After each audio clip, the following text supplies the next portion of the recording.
Good evening. Welcome to our KU Alumni Association Homebuyer Workshop. My name is Jason Maida. Great to be with you this evening. And we're looking forward to kind of bringing you this content. This is our installment of workshops that we provide every quarter to the KU alum.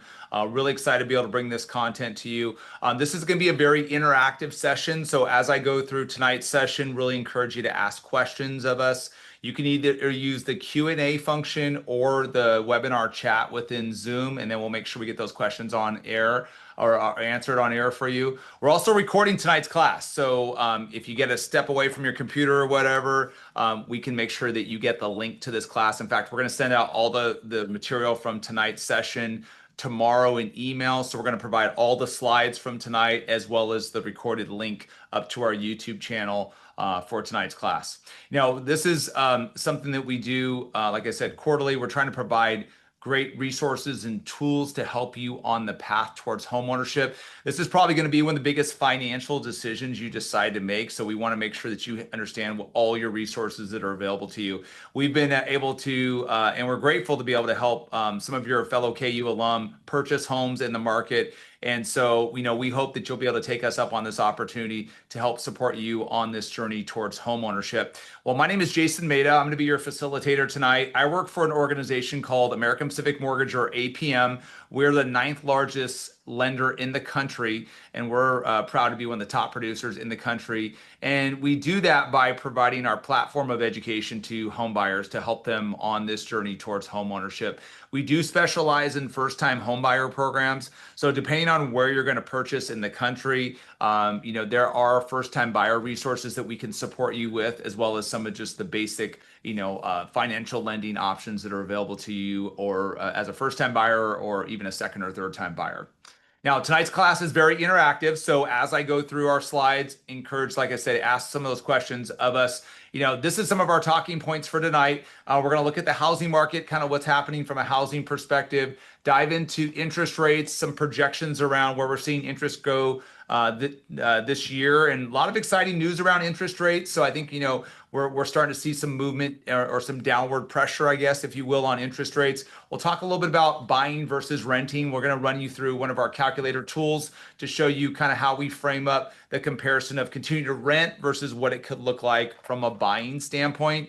We'll talk about credit, give you a few tips, some resources to maybe identify areas of opportunity for you on your own credit profile.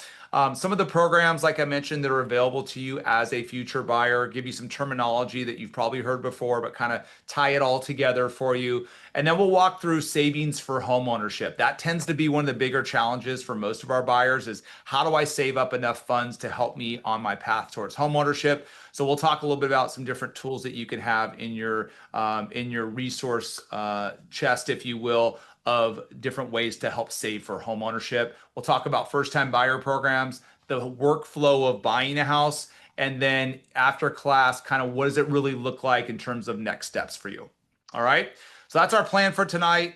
Glad you're able to join us for our discussion. And let's first of all talk a little bit about, does buying make sense for me? So as I just mentioned a few minutes ago, for most of us, it's going to be our biggest financial decision we decide to make. Obviously, you guys have probably better things you'd like to do on a Wednesday night than listen to someone talk about finances. But clearly, it's an important decision that you're going to need to make. And so we want to give you some really great support and resources to understand what that decision looks like. And when we consider home buying, I would say, let's think about it this way. We're looking at trying to create the best affordability options for us. Let's also look at, today's housing market, right? Whether it's renting or buying, it is an expensive housing market. And so affordability is really important. Now, when you're a homeowner, you have the opportunity to kind of control your budget. So versus waiting on the landlord to increase your rent, you're having a fixed payment on your mortgage. And those that are deciding to purchase in today's market will have an opportunity to refinance their homes at some point in time. Today's average interest rate is around 6.6%. Well, as rates fall in the next year, 2 years, or beyond, homeowners will have an opportunity to refinance their rate, improving their monthly payment and obviously overall cash flow. Now, this is an asset that should appreciate over time. In different parts of the country, appreciate at higher rates, but ultimately, as that home goes up in value, as I pay down my mortgage, I create home equity, which for most of us across the country, it's probably our number one asset. And it does have an opportunity to create generational wealth for several families across the country.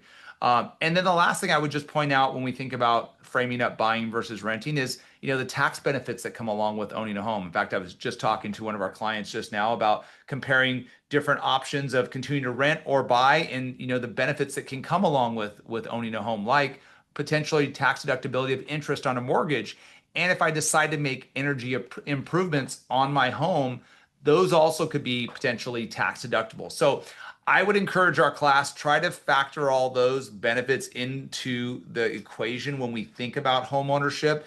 It's not necessarily comparing apples to apples comparison in renting versus owning. And I wanted to kind of frame up for you and use one of our calculators that we have available to you to kind of understand a little bit more about what does it look like if I decide to consider home ownership versus renting. So you can find this calculator. We have the link provided in our slideshow, but you can also find this calculator in our resources hub for you as buyers. We have other calculators available, but I just wanted to kind of walk you through a real-time scenario, if you will. Someone that, let's say, is spending $350,000 for a home, has a minimum down payment of 3%. And we're going to talk more about minimum down payments in just a bit in our products segment. You have your amount financed, which essentially would be 97% of the purchase price, average interest rate, the term that I'm going to have for my loan, when I'm going to purchase. So we just put this year, right? We have mortgage insurance cost, homeowners insurance, which depending on where we're going to buy, that will vary in different parts of the country, how much my tax rate looks like. If I'm going to buy a condominium, maybe a townhouse, I might have homeowners association dues attached to that particular property. And then we also want to factor in things like, what's the tax rate that I'm in right now? What are some of my costs or expenses in my home? How much is it going to cost me to sell my home whenever I decide to maybe upgrade to the next house, or maybe whatever changes I make financially? And then the appreciation rate of my home. So we factor that in at 3%. So that would be kind of on the side of home ownership. And then we want to compare that to what does it look like with my rental situation today? So if I'm a potential buyer that has a $2,500 monthly rental expense, I have renter's insurance, and then I assume my rent goes up maybe 2% on an annualized basis. Now I can compare my rental side of things versus ownership. So our calculator, first of all, says what's the break-even point of me making sense out of owning versus renting. So it would be cheaper for me to buy if I hit the 2-year mark. After 2 years, I would break even essentially on my investment of owning versus renting. So that's when it kind of starts to make more sense for me. Now, if I pay less in rent, maybe it's $1,500, my break even might be longer. It might be 5 or 6 years. So in our scenario here, we look at, our timeline of how long it's going to take me to break even on my investment. Our calculator, we can move the needle here of how long I'm going to keep that property, right? So this, we have someone that's going to say, let's say almost 10 years or 9 years. We look at more equity gain the longer I keep my property. So in this scenario, if I keep my property for 10 years, my opportunity of buying versus renting is about $175,000, and I appreciate in equity $182,000. So that is my opportunity versus maybe I decide to continue to rent and maybe pay somebody else's mortgage and not reap the benefits of maybe tax deductions or equity appreciation. All right. So that calculator is going to be sent out to our class tomorrow, along with our other class supplies or resources. Feel free to check out that calculator. I would encourage you to run your own calculations for yourself. And certainly, as we get a chance to meet with clients for consultations, we'll walk through that with you as well, just to see again what homeownership could look like for you. Now let's pivot a little bit. Let's talk about the housing market. We're going to specifically look at the Kansas market and kind of see what's happening. And we can kind of talk a little bit about, what the entire country is looking like. Now we are seeing kind of a backlog of inventory in most parts of the country. It's interesting. The Kansas market, median days on market is actually pretty strong. It's one of our lower classes that I've taught in the last 3 weeks. Some other markets you're seeing 40 to 50 days, average days on market. So, things are coming off the market pretty fast. Now, we are in the middle of the summer buying season. So a lot of families are trying to figure out the community they want to buy in and maybe making moves pretty fast. The Kansas market is more affordable than other parts of the country. Median sales price of 314. That price is kind of leveling out a little bit. So we'll see how the market reacts kind of long term. As we kind of move into the fall and the winter months, we will see a little bit of a slowdown in the housing market. That's just what happens in the seasonality of the markets. But I think what we're watching really carefully is the buyer activity in today's market. So most parts of the country have a kind of a backlog of supply, and now buyers are starting to recognize that and looking at opportunities to now get into the market. Some of what is fueling that is interest rates, and we're starting to see interest rates tick down lower. In fact, right now we're at 2025 lows as of today. And I was on a conference call earlier today. The interest rates have dropped about 0.25%. And if we compare January's interest rates versus today's interest rates, it's improving buyers' purchasing power by about $35,000 to $45,000 on average, and improving monthly payments by $200 on average. So interest rates are starting to slip lower. That's great news for our buyers. It does add another layer of competition in the markets. And so, it'll be interesting to see how the markets play out, because we have supply rising, but more buyers are going to enter the market as they see interest rates going lower. And so we'll probably see the competitive climate pick up a little bit in most parts of the country. Now, let's kind of examine interest rates over the last 12 months. I mentioned today we're at, 2025 lows, not the lowest we've seen in the last 12 months, but getting pretty close. And we've just kind of had this bumpy ride in interest rates for the last 12 months. Now, the question is, why are interest rates maybe ticking a little bit lower? There is a sense that the Federal Reserve is going to cut interest rates in September. So there's about an 80% chance of a rate cut in September. Now, when you hear the news, financial news talk about that, that's not going to directly hit mortgage interest rates that day. We're going to have a lot of leading indicators seeing mortgage interest rates start to fall going into that September decision. But it does directly impact things like credit cards, personal loans, some of your auto financing options, all that stuff. But we will see interest rates in the mortgage side tick down leading up to that as we get more clarity about what the Federal Reserve is going to do. Now, the Federal Reserve has elevated the federal funds rate today because we're trying to combat the cost of inflation, right? We all feel it, whether it's going to the grocery store or fueling up our cars or just the overall cost of living in housing, right? So as inflation comes down, it's going to prompt the Federal Reserve to potentially move that lever of decreasing interest rates. Right now, inflation is around 2.6%, but certainly improved year over year. The goal of the Federal Reserve is a 2% inflation level. We also saw that the markets move lower 2 weeks ago as of Friday because job numbers were much softer than they expected. So we're obviously watching things that are happening in the economy. We do see rates projecting to go lower. It's not a question of if, it's more of a when. And so, we could potentially see 3 rate cuts by the Federal Reserve in 2025. So we're really watching that pretty carefully.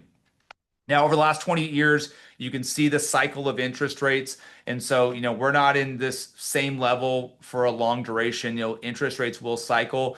Interest rates today look very similar to what we saw 20 years ago. As I was mentioned to a class yesterday, they were about the same 20 years ago, but of course, home prices were a fraction of what they are today. Now, we also look back over the course of 20 years at major economic challenges, the housing crisis of 2008, 2009.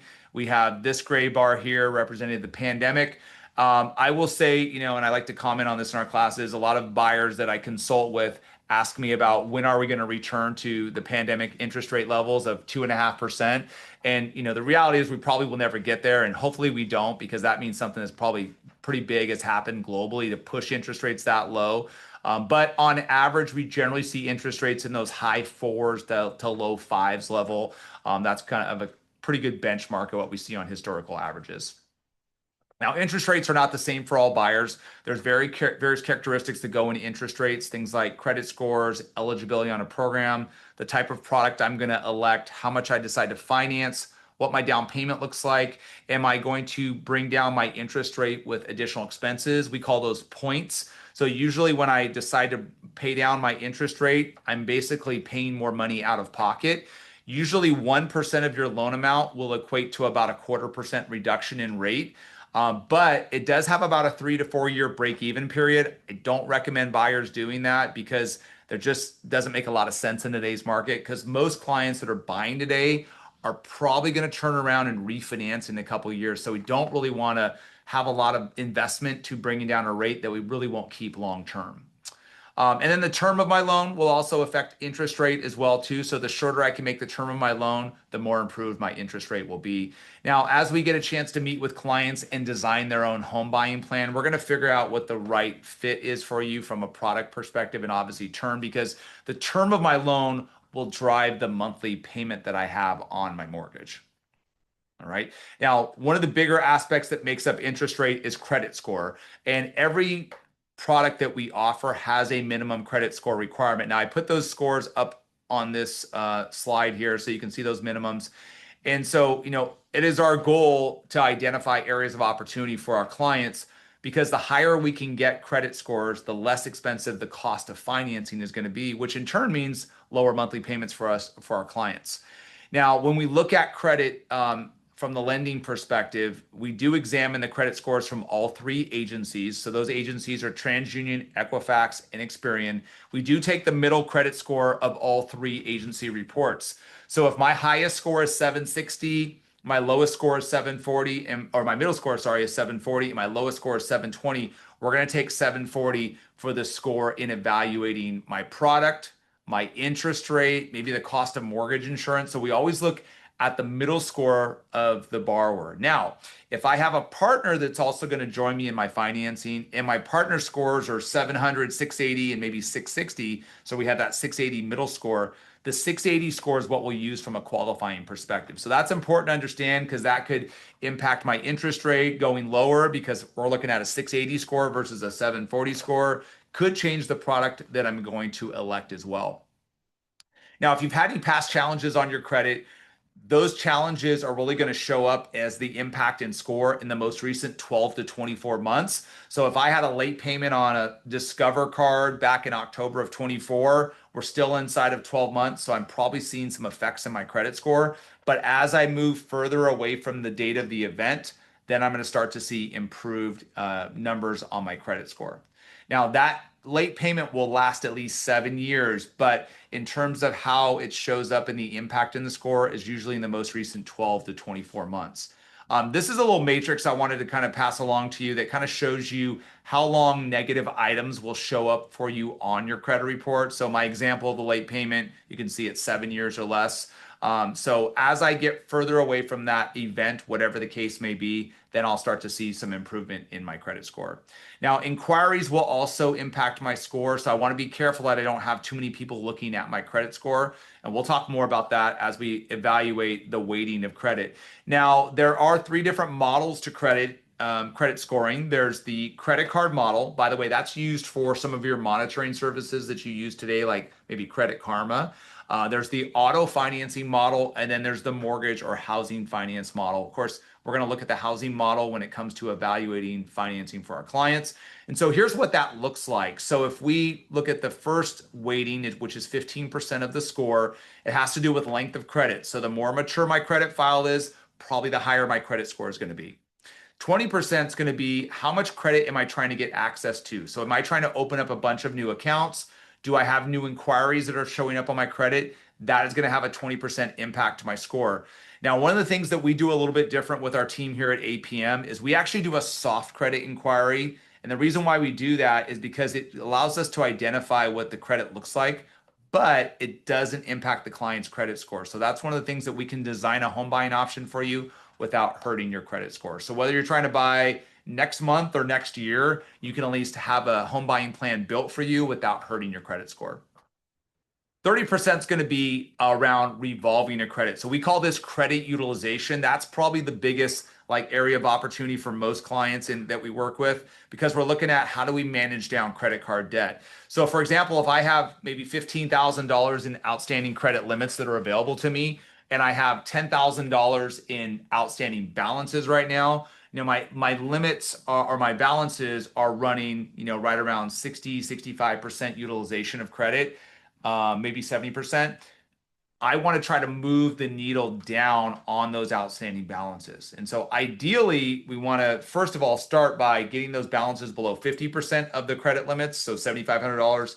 Then we want to move towards 30%, which would be what, $4,500. And then ideally, to optimize my credit score, I want to be at 10% or less on my outstanding balances.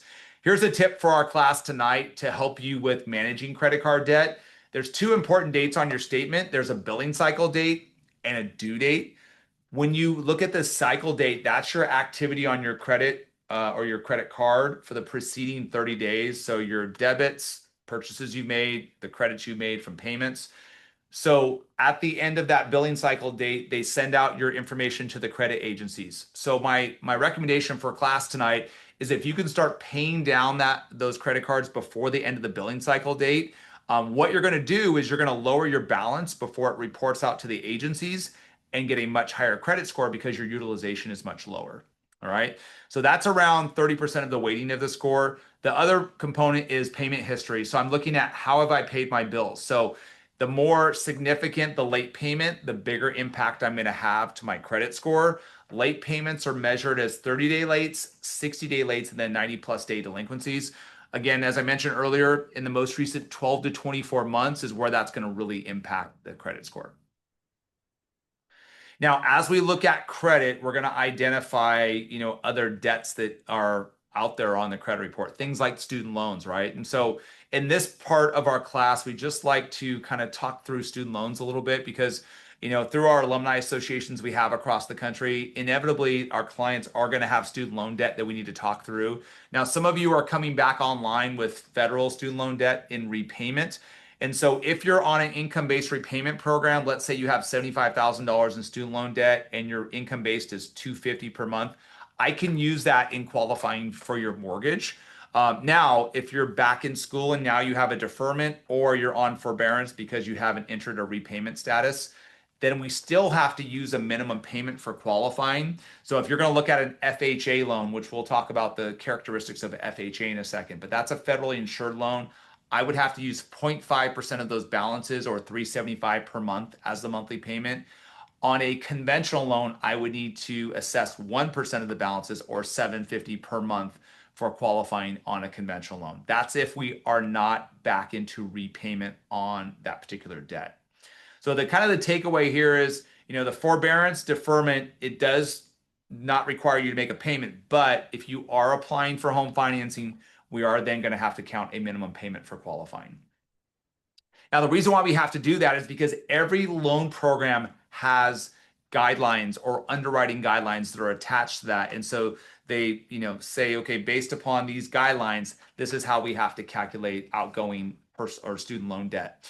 So let's kind of spend some time talking really briefly from a high level perspective about some of the products that are available to you as future buyers. So the first product is a conventional home loan. That is a loan that is supported by Fannie Mae and Freddie Mac. Those are about 60% of all originations done across the country. You may have heard about Fannie and Freddie during the housing crisis. There is also some talk about taking Fannie and Freddie as a public entity and taking them out of kind of out of conservatorship from the U.S. government. So a lot of talk in the news about that right now. Fannie Mae and Freddie Mac have a 3% down first-time buyer option, does have a minimum credit score of 620, and then there's a conforming loan limit that's set at 806,500 every year. That changes based upon cost of living metrics that come in. So usually we see that loan amount adjusted sometime around September or October each year. The next product is an FHA loan. That is a federally insured loan. I kind of hinted on that during the student loan segment. FHA stands for the Federal Housing Administration. You can see the minimum down payment and minimum credit score requirements. Now, that maximum loan amount that you see on screen will vary based upon what part of the country and county that you're going to purchase in. Now, I want to kind of connect the dots with FHA and USDA because these are both government insured products. Now, USDA is also a government insured product that allows buyers to purchase in more rural areas. There's two qualifiers to USDA, which is United States Department of Agriculture. There is income limits by household size, and there's also location requirements. So you have to be in more of a rural area. And the same thing holds true with the maximum loan amounts vary by where I'm going to purchase. Now, FHA and USDA are government supported. There was some residency status changes made to the products 2 months ago by FHFA, which basically states that in order to access both of these products, I have to be a permanent resident to have these resources. Unfortunately, that change was made. So that's kind of changed things for our buyers. Now, if you're a non-permanent resident, you can still qualify for a conventional loan, but unfortunately for FHA and USDA, we have to be permanent residents. The jumbo loan here is for buyers that need a little bit more bandwidth in their qualifying. It does have a higher down payment threshold, also higher credit score requirements, not necessarily something that most of our first-time buyers would do. And then the last product I want to just highlight is our VA home loan for our veterans that have eligibility in the VA home loan product. It does have a zero down payment option, no maximum loan amount, a little bit more leniency in terms of qualifying from the credit score perspective, as well as looking at expenses versus income. And of course, this is reserved for veterans that have eligibility under the product. Now, one of the things that comes up in our conversations with clients is mortgage insurance. In fact, just before today's session we're having today, I did meet with a client that had some questions around mortgage insurance.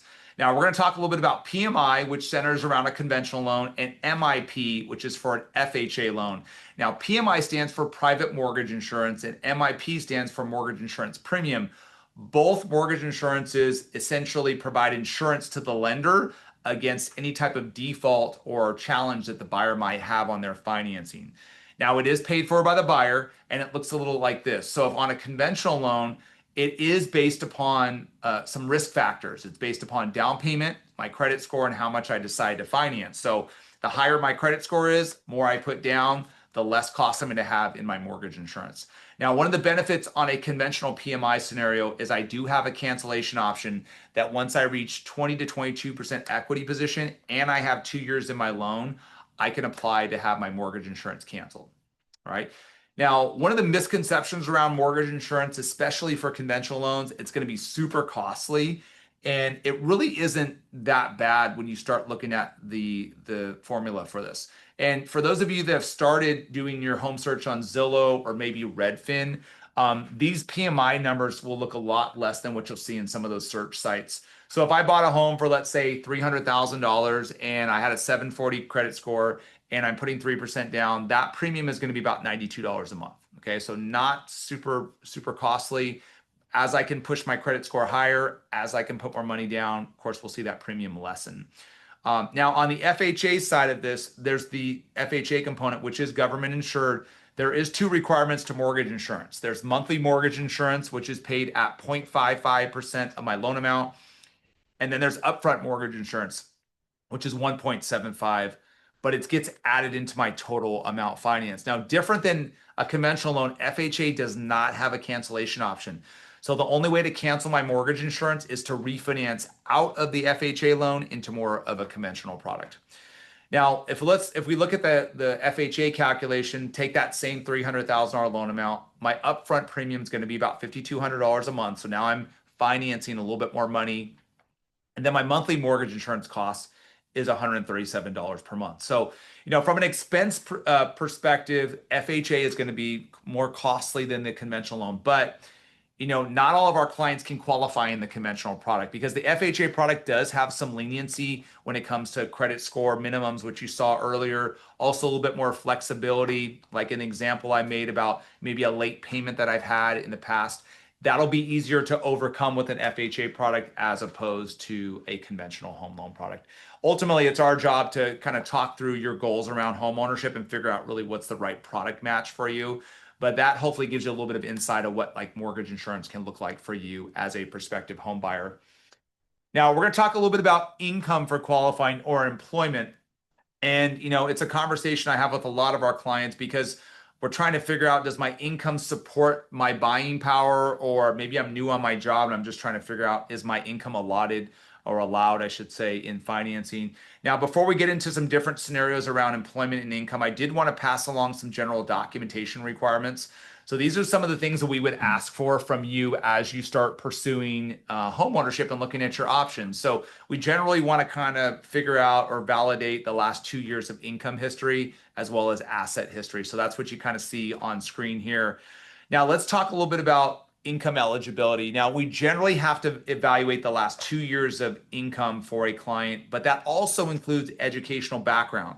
So if I graduated from KU in the fall of 24 and I just started my job in 25 of this year, right? Even though I'm only been on the job 8 months, I still can use my educational background to support my 2 year history. So we essentially have to verify 2 years of work and or educational background, right? And so a lot of clients get confused where they think they have to be on the job for 2 years, whatever the case may be. Now, when we have variable sources of income, so let's say I've been on my job for the last 2 years, but I also have a commission component or a bonus component to my income. In that case, I do have to show I've been with my employer for 2 years, because in lending, we're going to average that income over the last 2 years to determine kind of the sustainability of that income in the qualifying. So if I made, $24,000 this year in bonus and I made, $15,000 last year in bonus, we would take those 2 years of bonuses and then average those over 24 months to determine what my monthly figure is that we can use for qualifying. Now, if I'm self-employed, like let's say I'm an independent contractor, I built my own business, we do have to verify 2 years of tax filings in order to count that income. That's one of the things that's pretty important. If I have dual employment, so we see a lot of this maybe in the healthcare industry, some clients will work for multiple clinics. That is also a situation where we have to show 2 years consistent work history. So meaning that you've worked on both jobs simultaneously for the last 2 years. We're trying to show consistency and sustainability. That's why the 2 year rule comes in place. But if I'm on a base salary position, let's say I make $60,000 a year base salary, I can use that income right away, regardless of how long I've been on the job. Even a situation where I'm getting ready to transfer jobs, right? So let's say I'm working in Kansas City today and I have a job that's $50,000 a year and I'm getting to make a move maybe to a different part of the country, and my promotion is going to take me to $65,000 a year. We can even qualify a client with that new offer letter at $65,000 per year. All right. Last thing I want to touch on here is other sources of income, things like rental income. Maybe I rent out a room today, or maybe my spouse contributes to the household income, but they're not going to be on the financing. So with spouse income or partner income that's contributing, in order for me to count their income, I do have to have them on the application. And then for boarder income or room rents that I'm receiving right now, generally that can't be added into the qualifying.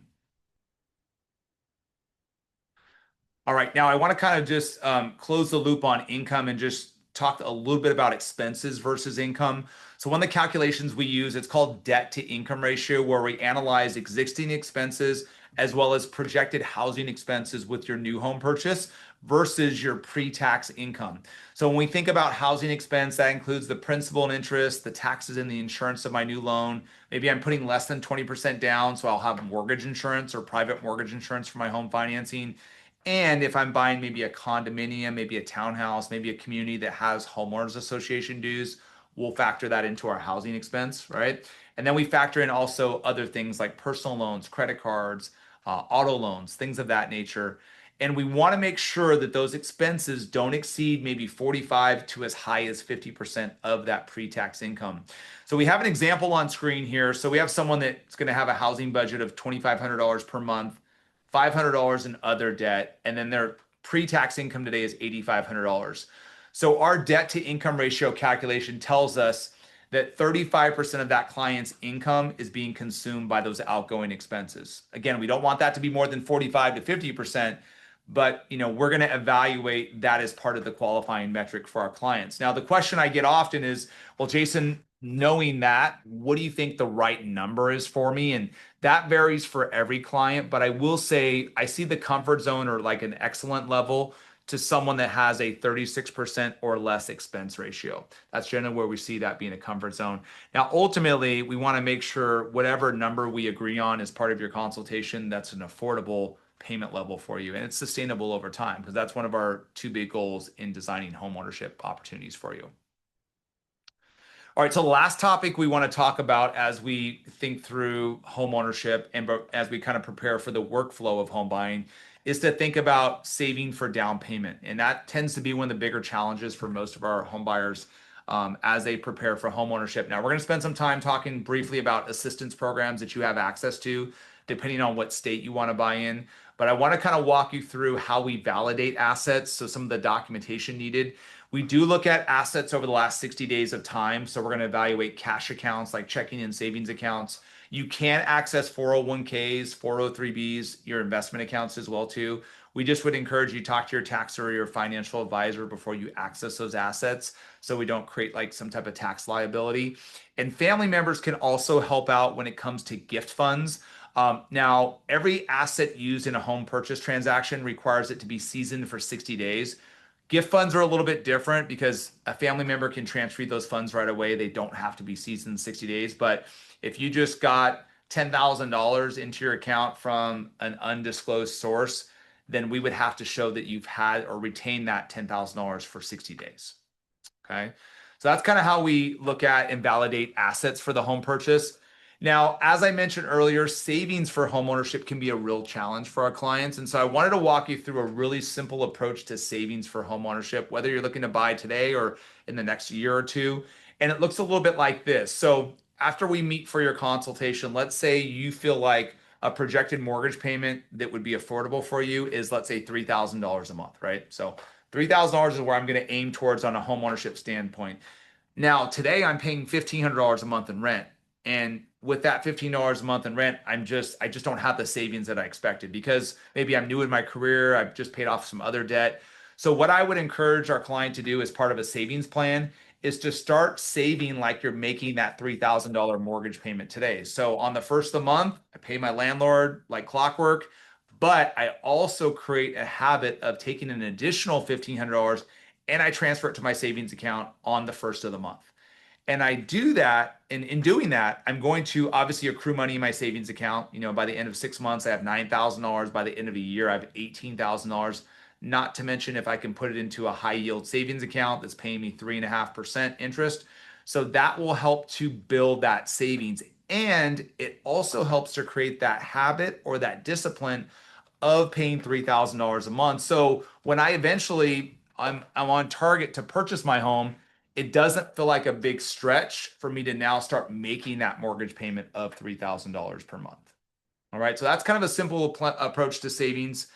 Now, I will say there are also assistance programs that are available to you all across the country. So I know maybe most of our classes maybe not looking just in Kansas or Missouri or any other market, but there are assistance programs that are available to you. The Kansas Housing Resource Corporation has a program that provides up to 15 to 20% in assistance for down payment and or closing costs for eligible buyers that meet the income limits for the program.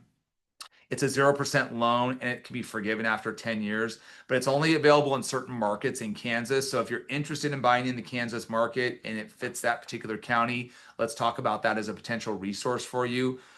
And we have a national product as well within APM. We have the Pathway program and what we call is the Click and Close program, which can provide on an FHA loan 3.5% to 5% in assistance funds. So that can be a really good opportunity. There are also other Kansas first-time buyer programs. So I would encourage you, if you're interested in some of the first-time buyer resources, let's talk offline and we can see which programs match best for you as we're kind of building your plan for home ownership.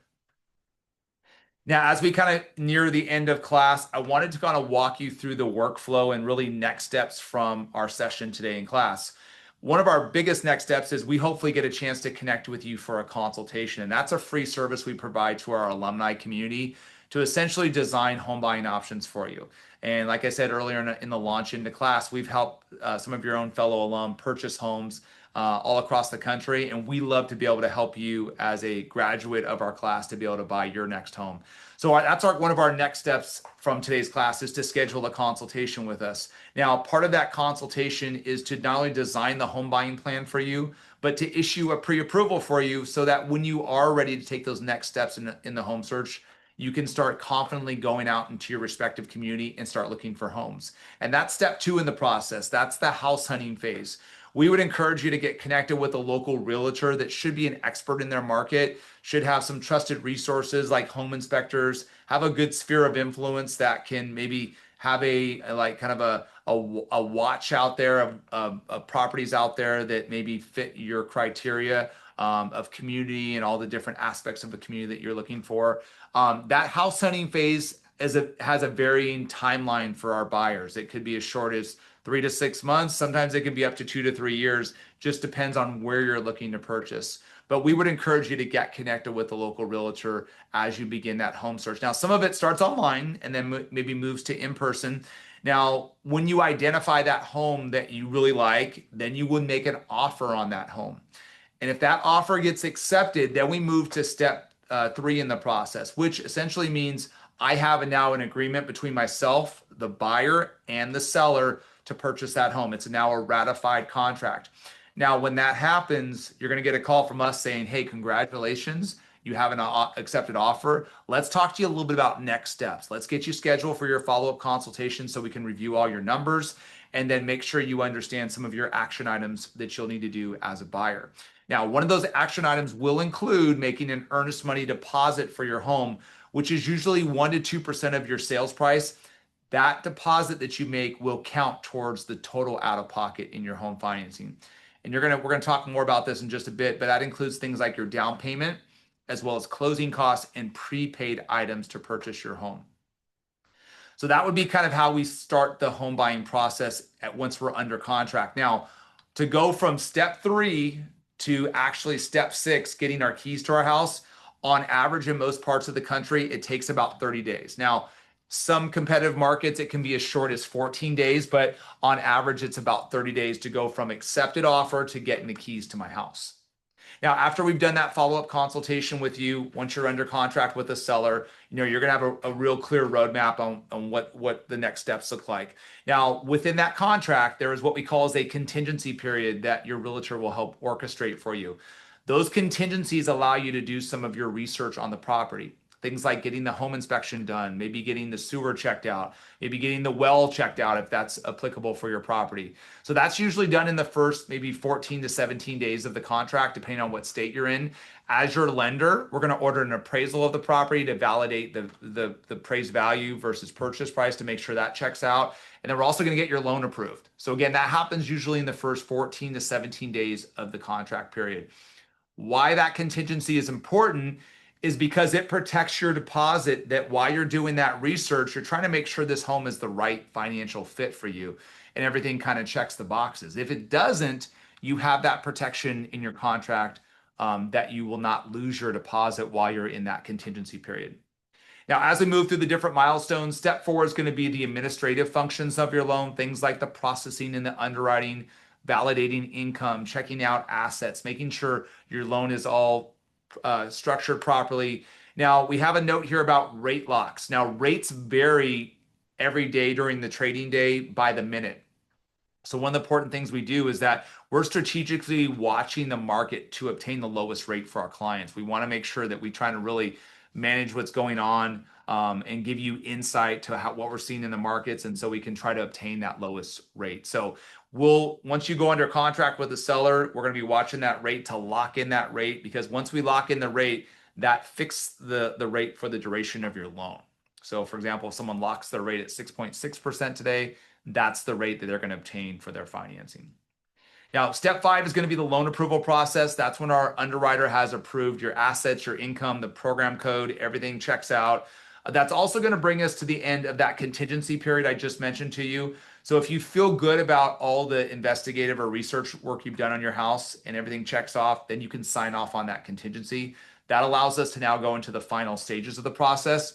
As your lender, we're going to deliver to you a final closing disclosure to you. Now, throughout the process, you're going to be getting disclosure updates that are all electronic signature. The final disclosure does come out to you at step 5, which gives you a cooling off period before we get to the very final milestone. That's called closing of your loan. That's the one time we do need you in person to sign final loan documents with a public notary that's handling the transaction. On that same day, you'll generally be wiring in the funds for your transaction. And as your lender, will also take care of the funding of your loan. Those funds get reconciled by an escrow team or attorney's office, and then documents get recorded with the local county recorder's office. They'll record a grant deed to transfer ownership to you, as well as the deed for the loan. And so once all those items get confirmed as recorded, then we get a chance to call you and say, congratulations, now you're a new homeowner. I got a chance to make one of those calls on the way to one of my meetings today. one of the best calls I get a chance to make that I get a chance to make in my day, because it's truly a celebration. It doesn't come without maybe some stress and some anxiety in the process, but we try to alleviate all that tension by having a seamless process for you. But truly, it's a big celebration for you.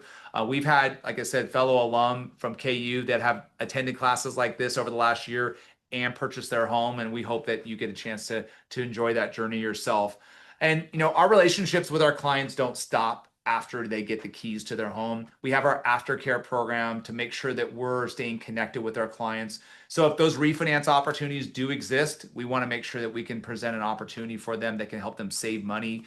We're going to track your home equity progress with our HomeBot tool. And then we're constantly checking in with our clients on an annual basis, because things are changing financially for our clients all the time, and we want to make sure that we're here to help support them.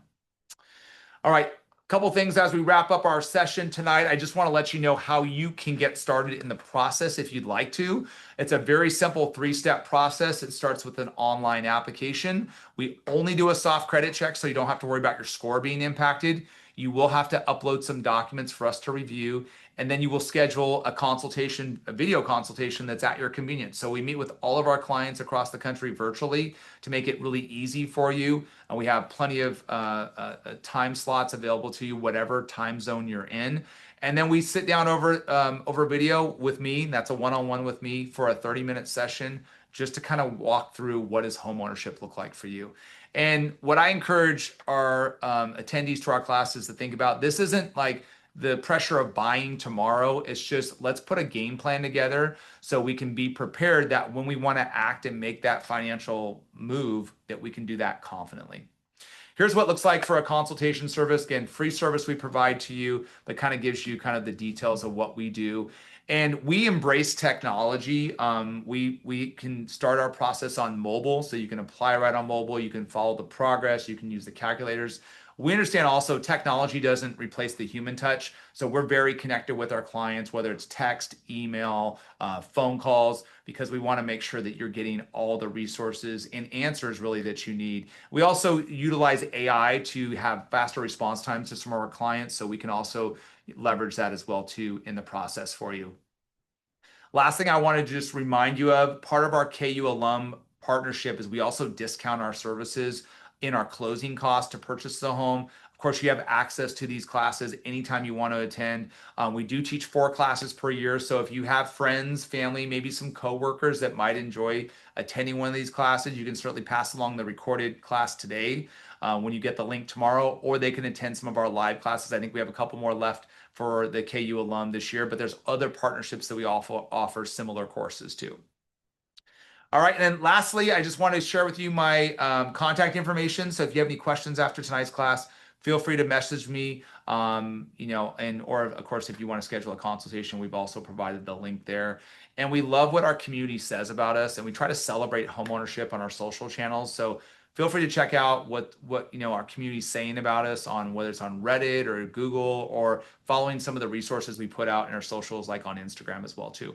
All right, so that brings me to the end of class. I've been monitoring the chat and Q&A. I want to make sure before we wrap up tonight's class, do you have any questions from our audience that I can help answer? And of course, you can use the Q&A function in Zoom or the chat, whatever's easier for you. And I'll just give it a second in case anybody's typing away over there. I'll monitor the chat here for a second. Okay. All right, I think we're good. And I failed to put we have a really great testimonial from one of your fellow KU alum that would really be fitting for tonight's class. And they purchased in Leavenworth, Kansas, and really great experience for that client. And we'll pass along that testimony. I think maybe the KU alum has actually shared that with the distribution, but just a lot of great success stories out there in the community. We hope that you get a chance to participate in homeownership. I think it's truly a huge financial milestone for all of us. And we'd love to be able to be a partner with you on that journey. I did notice a couple people attend in a little bit late. And before I wrap, I just want to let you know I've recorded all of tonight's class, so that will be shared back out to all of the signups from today. We look forward to hopefully connecting with you soon, and I hope you guys have a wonderful evening. Have a good night.